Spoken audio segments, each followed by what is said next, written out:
nandito ako sa clinic kasi nagpa-check up ako dahil nga sa naramdaman natin na lagi tayong pagod kahit maraming tulog, and then sumasakit ang ating ulo kahit marami tayong tulog, and pagod, yun ang inaano ko. Tapos medyo nahilo-hilo tayo mga dino. Tapos meron naman tayong pang monitor sa dugo sa bahay, kaya ano ako araw-araw, isang araw 2 beses. Pero mataas ang ating mga kadugo-duguan. Ngayon nagpunta ako ngayon dito sa clinic. Ang sinabi ko sa doc ay, Doc, mga 1 week na, pagising ko sa umaga ay feeling ko pagod na pagod ako kahit ako ay maraming tulog. At lagi akong naaantok kahit kagigising ko pa lang. And then, yung ulo ko na sakit ay hindi siya nawawala kahit anong inom ko ng gamot. Nawawala siya ng pansamantala or hindi talaga totaling as in nawala yung sakit ng ulo ko. Yun ang concern ko sa kanya. Ang sagot sa akin, may corona ba sa inyo? May na-influenza ba sa inyo? Naturukan ka ba ng mga ano-anong mga vaccine ng corona, ng mga ganito, ganyan? Hindi ko wala. Ang nangyayari dahil tinusok niya yung ilong ko. Tapos ako, nakangiti lang ako paglabas ko doon sa kwarto kung saan kami nag-uusap. Kasi ano ba naman, ang ini-expect ko yung high blood, baka high blood ako. Tapos tinusok yung ilong ko. Ay, napakaluka. Well, ganito talaga yan dito dahil. Kasi hindi naman sa mga hindi siguro nakakalam, hindi lahat ng nagka-influenza ka o nagka-corona ka ay may sipon, may ubo, may lagnat. Hindi ganon. Kasi meron, dati kasi ganyan yung sa akin. Wala akong ubo, wala akong sipon, wala akong lagnat. Kaso lang, parang pagod ako. Tapos, yun nga, sabi ng nurse, sabi niya, part yan sa baka daw kasi meron akong influenza o corona, kaya check yun. Chinek na niya ako, wala na akong magagawa, tinusok na eh. Nakaready na yung nila eh. Nakaready na. And then, lalabas agad yung result, diba? Dito kasi sa Japan, kahit yung mga maliliit na clinic, halos kumpleto sila sa gamit, no? Ngayon, wala pang mga 10 minutes, wala na. Wala pang mga 5 minutes, ayan na, lumabas na yung result. Ang result sa akin is negative, wala, 0. So, ang nangyayari ay, inano niya ako, sinukat niya yung blood pressure ba, kung sabaga. Alam mo ba, ang gamit nila is mano-mano? Yung machine, makikita mo na na umaangat-angat yung mga numbers doon. Pero mano-mano. Ang sabi kasi sa akin yung dati-dati pa, nung nanganak ako kay Bunso, bumili daw ako ng pangsukat na mano-mano. So kung walang mano-mano, wala akong kasama sa bahay, ay di yung hindi mano-mano. Pero kung pupwede daw, ay yung mano-mano ang bibilhin ko. See, hindi lahat ng mga social style na automatic ay okay pala. Kasi sila mano-mano pa rin. Mano-mano, mas okay daw yung mano-mano. Sabi ni Dr. Kwakwak. Hindi ko na sabihin yung pangalan. Ngayon, sabi ko, Dok, sa akin din sa bahay kasi, mataas, 142, 147, tapos yung baba niya, 90, 97, 93. Hindi na nila ako tinanong sa over day. Sa atin kasi, ang over niya nakadepende. Sila hindi pala.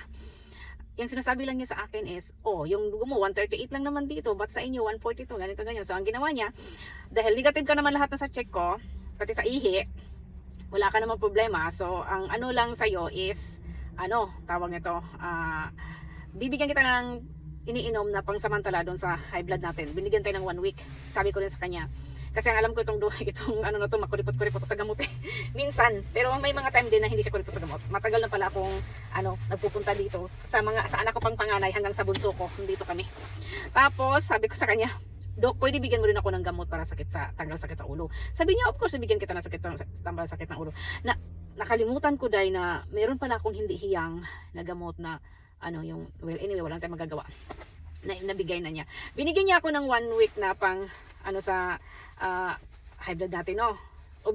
Obserbahan ko lang daw. Ngayon, after 1 week, kailangan ko raw bumalik. I-check daw niya ako ulit.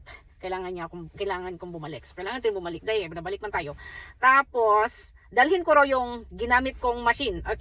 Yun nga, yung pang sukat-sukat natin sa dugo. Dalhin ko raw yun. Sabi ko, dalhin ko yung doc. Sabi niya, dalhin ko.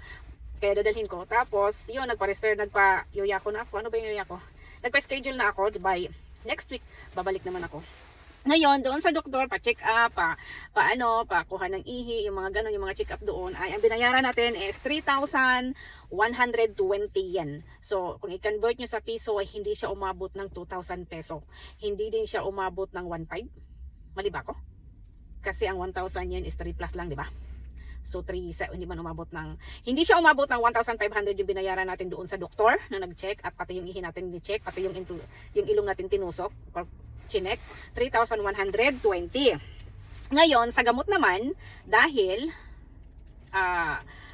binigyan tayo ng resita, yung gamot naman ang binayaran ko is 620 yen. So, hindi siya umabot ng, magkano ba? More or less, hindi siya umabot ng 200 ba?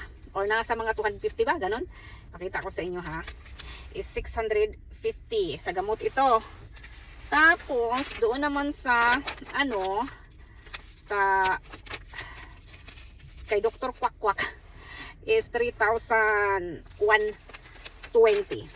Yun ang, ang binayaran ko. So, kayo na ang magkwenta na kahit kayo ay nandito sa mushi-mushi na maraming bayarin at masyadong mataas ang bilihin, maganda yung healthcare nila. Huwag niyong kalimutan yan. Maganda yung healthcare nila at isipin mo, pagka-check up ng ilong, tinusok yung ilong, walang 5 minutes labas. Tamang-tama kasi wala masyadong mga tao. Tapos, yung ihi ko, pag-check walang 5 minutes labas.